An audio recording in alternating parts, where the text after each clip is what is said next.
Fue y sigue siendo un héroe de las virtudes cristianas. Es alguien que no menoscabó ni la salud ni las propiedades. Él era pues descendiente de una familia adinerada y toda su fortuna, toda su herencia la invirtió en las cosas de Dios. Algo que siempre se le ha admirado es ese acercamiento, esa caridad para con el pobre. El padre Rafael Guízar y Valencia, en sus 3 años de servicio, no solo dio un impulso transitorio a la acción pastoral de la Iglesia en Cuba, sino que convenció vivencialmente a obispos y sacerdotes cubanos de la necesidad de evangelizar. Él tenía siempre el carisma, el entusiasmo por las misiones. Y él decía, yo soy un obispo misionero, yo no sé hacer otra cosa sino dar misiones. Se sintetiza todo en lo que llamamos caridad pastoral, porque él fue ante todo un pastor. En su pecho ardía la llama del amor de Dios que revelaba al misionero infatigable, al gigante de la caridad. Esta es la historia de aquel que ha sido declarado santo, el 5º obispo de Veracruz, de sangre latina y vocación universal, San Rafael Guízar y Valencia.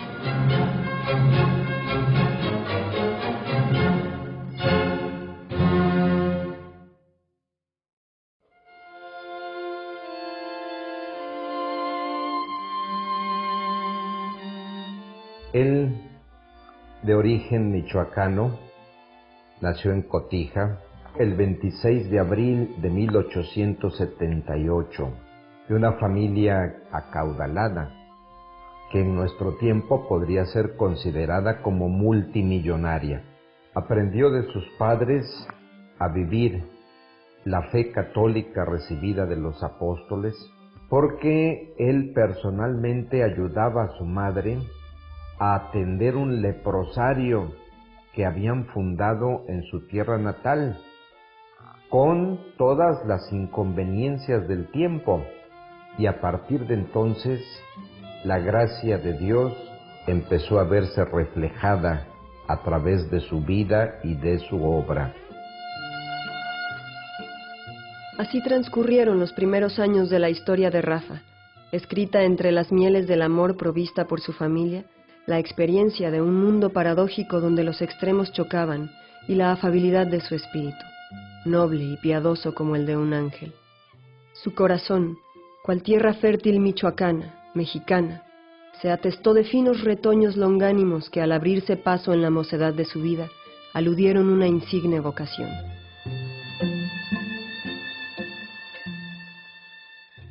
Su vocación nace de una manera curiosa.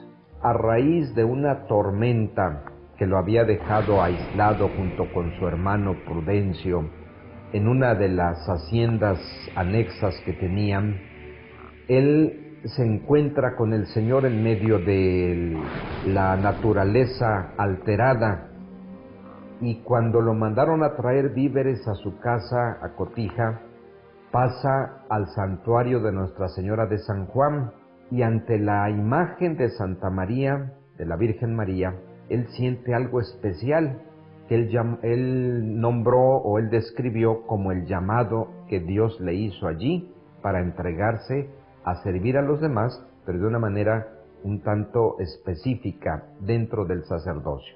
Siempre el llamado al sacerdocio va a ser un misterio, y creo que en eso todos los sacerdotes vamos a estar de acuerdo, porque es Dios el que llama, no es uno el que se presenta.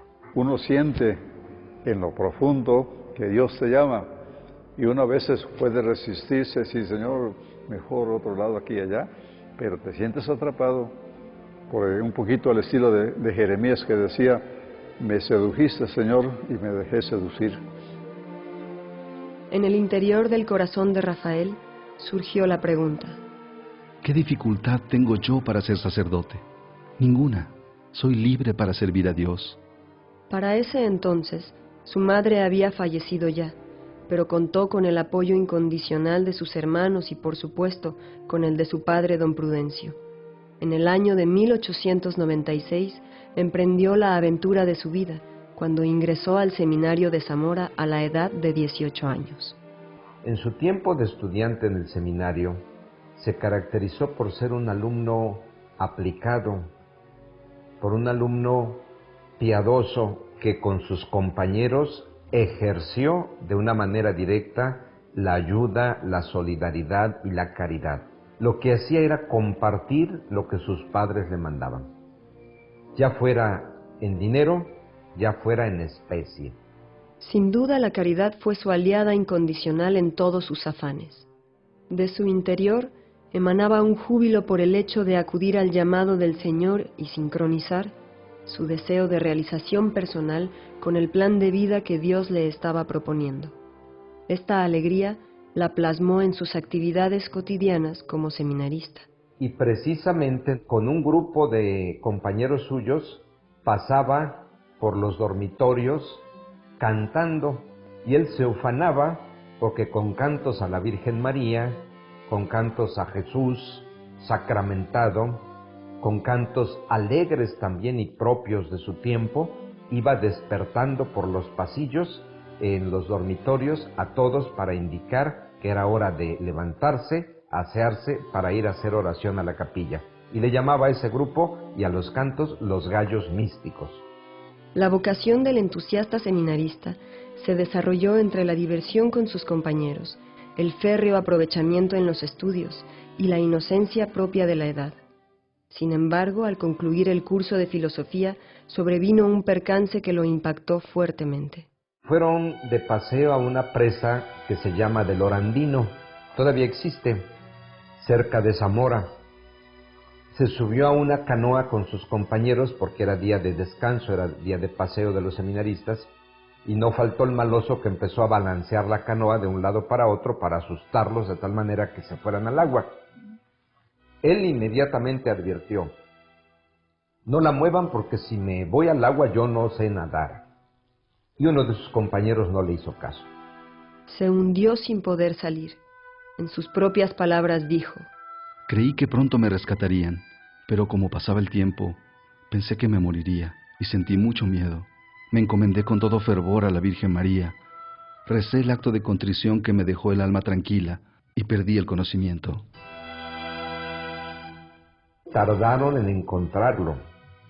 Un padre, que era el espiritual, que era buen nadador, fue el que lo rescató. Ese accidente le causó una tuberculosis pulmonar muy fuerte y provocó algo que estuvo a punto de acabar con su vida. Eso lo marcó mucho, porque el haber salido con vida de ese accidente fue para él un signo de Dios de que lo quería precisamente para el sacerdocio. Con la mayor certeza, Rafael se enfocó en terminar sus estudios de teología.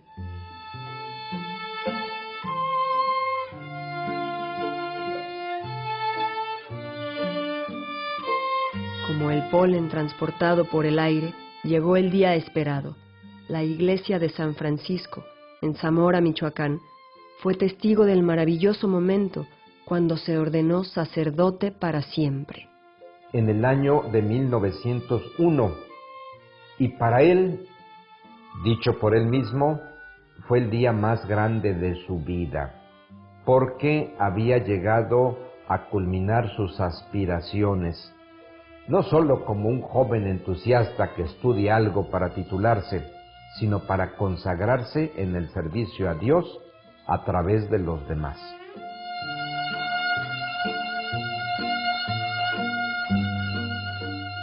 Reflexionando en las palabras de Jesús al reconocer que la mies es mucha y los operarios pocos, el entusiasta sacerdote destacó por su espíritu de servicio en los quehaceres pastorales, con el beneplácito de su prelado. Su obispo, el señor Cázares, cuando San Rafael Guízar es recientemente ordenado, lo nombra profesor y espiritual del seminario de Zamora. Hago una anotación: se ordenó a los 23 años de edad y también a esa edad lo nombra canónigo de la Catedral de Zamora, porque era un sacerdote virtuoso.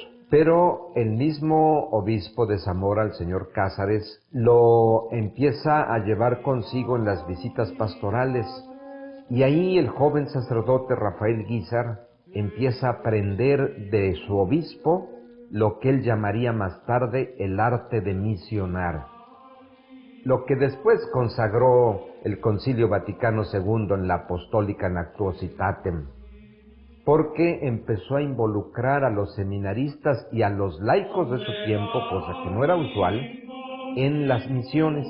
Tal era su entusiasmo por las misiones que el Papa León XIII le confirió el título de misionero con facultades muy amplias. Como misionero apostólico, el padre Rafael Guízar y Valencia comprendió que el agente eclesiástico debe ser más activo, salir, anunciar y trabajar por el reino. Encaminar como buen pastor a todas las ovejas al encuentro salvífico con Dios. En este sentido, descubrió otra faceta de su vocación que jugaría un papel determinante a lo largo de su ministerio sacerdotal y episcopal. Sus primeros años como clérigo transcurrieron entre los deberes como maestro del seminario, las actividades canónigas en la Catedral de Zamora y acompañando a su obispo en las visitas pastorales, hasta que una penosa prueba se presentó en su camino. San Rafael Guízar, estando muy cercano a su obispo, el señor Cázares, las envidias inmediatamente empezaron a rondar su vida y desgraciadamente dentro de sus mismos compañeros sacerdotes. Hubo una calumnia que lo hicieron ser como responsables de un ataque al obispo, una cosa así, desconocimiento de él, y el obispo sin mayor cuidado lo suspendió. Lo suspendió a divinis. Ahora, hay una anotación que debo hacer. Cuando el señor Cázares hizo esto de una manera un tanto arbitraria, bueno, el señor Cázares había sufrido un accidente y había quedado un poco mal de sus facultades. Y la suspensión a divinis es la máxima pena que un obispo le puede poner a un sacerdote, porque lo inhabilita, le prohíbe celebrar cualquier sacramento, todo, excepto la absolución en peligro de muerte.